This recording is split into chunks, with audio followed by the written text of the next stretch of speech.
Bonjour à tous et bienvenue dans ce nouvel épisode de Celeb Chat Podcast. Au sommaire d'aujourd'hui. Dans une confession hilarante mais glaçante sur RTL, Jean-Philippe Janssen raconte comment il a failli être victime d'un faux prince saoudien.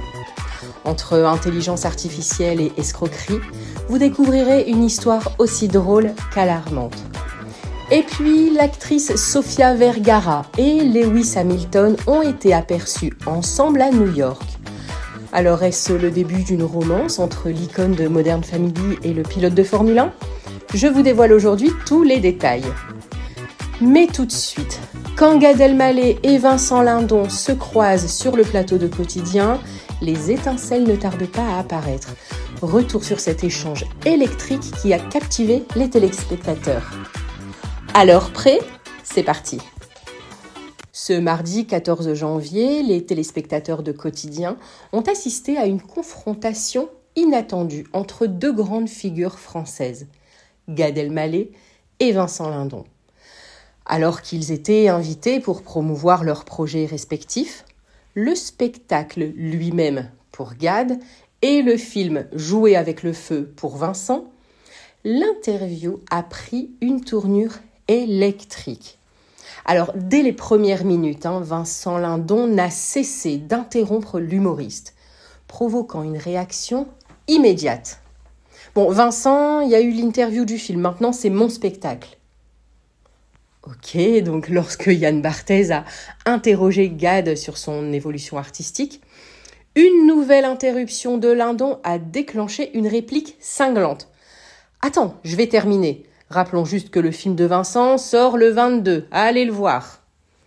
Bon, conscient de la tension qu'il avait créée, Vincent Lindon a présenté ses excuses en fin d'émission. Ce soir, je m'exaspère moi-même, a-t-il avoué. Mêlant humour et embarras tout de même. Je voulais me rattraper, mais j'ai encore aggravé les choses. Cette confrontation n'a pas cessé de faire réagir les internautes, alors divisés entre amusement et malaise. Si une chose est sûre, cette rencontre n'a laissé personne indifférent. Alors que l'actrice Sofia Vergara débute 2025 avec apparemment une envie déclarée de trouver l'amour, le site TMZ, le très connu TMZ qui rapporte en exclusivité les News People, rapporte qu'un prétendant de renom pourrait déjà être entré dans sa vie. Lewis Hamilton. Alors, l'actrice de Modern Family et le champion de Formule 1 ont été vus partageant un déjeuner complice à Manhattan, échangeant des regards coquins et des gestes sans équivoque.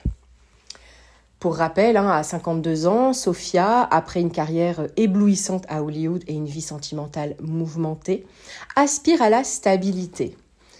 Elle a été mariée dès 18 ans et mère de son fils Manolo à 19. Puis enchaînant les relations avec des personnalités comme Tom Cruise ou John Manganiello, elle a connu des hauts et des bas. Elle a divorcé en 2023 et elle semble aujourd'hui prête à tourner la page. Lors de ce rendez-vous à New York, Sofia et Lewis, pourtant entourés d'amis, n'ont pas hésité à afficher leur complicité. Alors, si leur histoire venait à s'écrire, cela serait une alliance parfaite entre glamour hollywoodien et adrénaline sportive. Reste à savoir si cette rencontre marquera un nouveau départ pour Sofia. Et enfin, c'est une histoire qui nous rappelle quand même l'arnaque au faux Brad Pitt dont je vous parlais encore hier. Jean-Philippe Janssen, fidèle compagnon de Stéphane Plaza, a livré une anecdote surprenante lors de son passage dans les grosses têtes sur RTL ce mercredi 15 janvier. Révélant qu'il avait failli être piégé, l'humoriste a partagé une expérience qui allie comédie et mise en garde. Il a plaisanté et il a dit « J'ai failli coucher avec un prince d'Arabie Saoudite. Je me voyais déjà Sherazade, mais quand il m'a demandé de l'argent, j'ai compris que ce n'était pas pour ma beauté. » Le faux prince avait stratégiquement commencé par solliciter de petites sommes pour établir un climat de confiance. Mais ce n'est qu'après une visioconférence, probablement manipulée par intelligence artificielle, que Jean-Phi a compris la supercherie. Je me suis dit, pourquoi un prince s'intéresserait-il à moi, blondinet français ? Je suis Catherine Deneuve maintenant ? A-t-il ironisé, provoquant l'hilarité générale. Heureusement, Jean-Phi a évité l'arnaque, à l'inverse de Anne, dont le témoignage dans 7 à 8 a bouleversé la France. Pour rappel, victime d'un brouteur, elle a perdu plus de 800 000 € et subit aujourd'hui un harcèlement en ligne exacerbé par la médiatisation de son histoire.